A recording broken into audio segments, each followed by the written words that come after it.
joined by our guest. She's a popular fashion designer, but you can call her a boss chick. She designs for amazing, iconic, strong women. She is Bisola Adeniyi, and her brand is called Lady Biba. Nice to have you on Smartpreneur. Thank you for having me. You're looking like the boss chick that you are today. Thank you.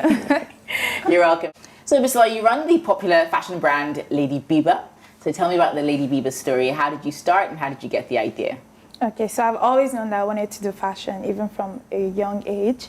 But I thought I was going to do my master's and like work in corporate and then maybe do fashion on the side for a couple of years. But as it happened, I finished school and I just started doing Lady Biba, and it sort of just took off. And that's why we have Lady Biba today. So it was sort of something that, it was a passion project and it just became a business from there. Oh, fantastic, fantastic.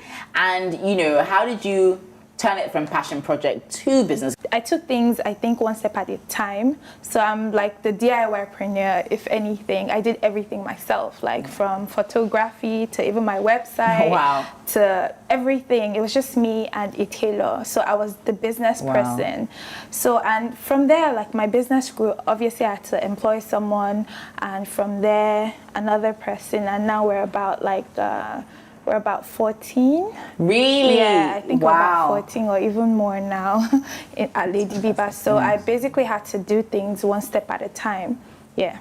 I love that. Wow. And I love that term, DIYpreneur. I haven't heard it before. Yeah, Nice. I really, there's no aspect of my business I don't know, because I've done everything. I've crashed my site several times. Wow. I've had to do, and really it's just because when you're starting small, you don't have all the funds.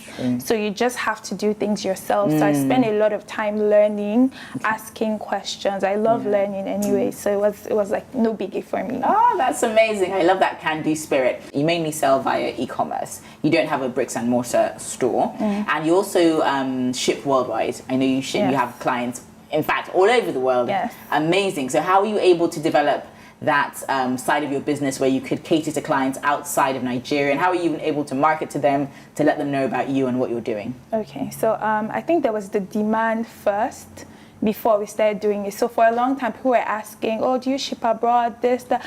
And to be honest, I was scared, because I was thinking of like returns, I was thinking of like customs, I was just thinking of it wasn't that we couldn't do it, it was more of like, how do we do it in such a way that is efficient and also like good for the customer, like it's a good shopping experience. Yes. Now we're fully shipping all over. So when you go to ladybiba.com, you can shop wherever you are in the world. Amazing. And you get it in about 5 to 7 working days. That's really, really quick. And how do you handle those things, like the logistical things like the returns? And can people return if they buy from abroad? Yes, we've had returns. So we just give them the shipping address. Yes. Really, I mean, social media is amazing, because you find people from different parts of the world just in there, and they're just asking, how can I get this item to me? And the fact that we're able to do that is so amazing. That's fantastic. I'm like so proud of you, because I feel like to be able to cater to your clients here and over there, and I know it can be quite a demanding business. When it comes to clothes, women are very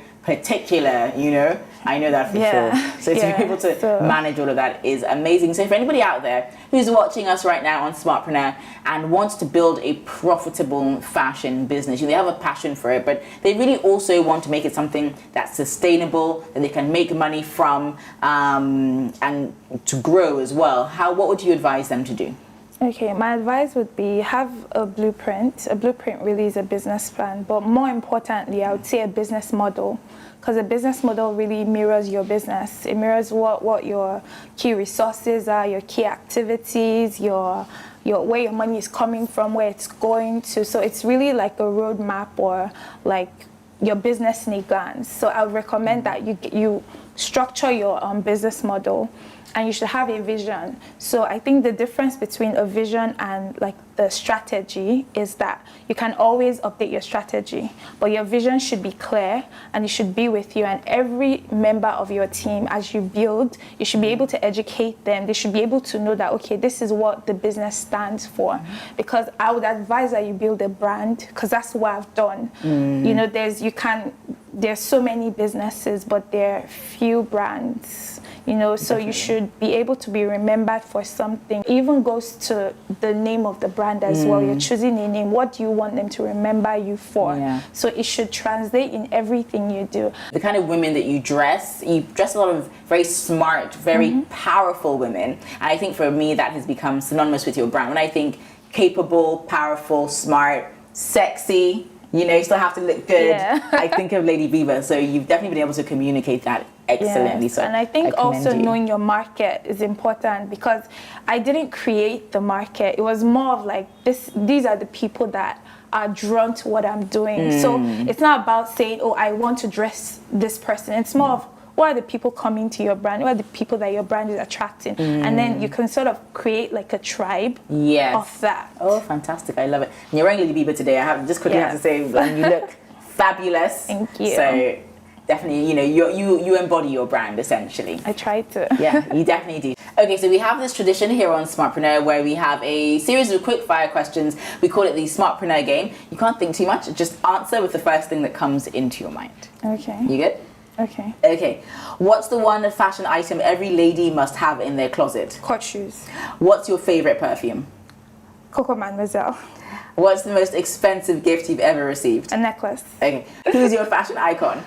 Muriel Slava Duma. Sneakers or heels? Heels, definitely. Hey, girly girl. I love that. Well, thank you so much, Bisola, for coming on here and inspiring us with your tales about Lady Biba and building the next global fashion empire. We appreciate having you here on Smartpreneur. Thank you so much for having me. You're welcome.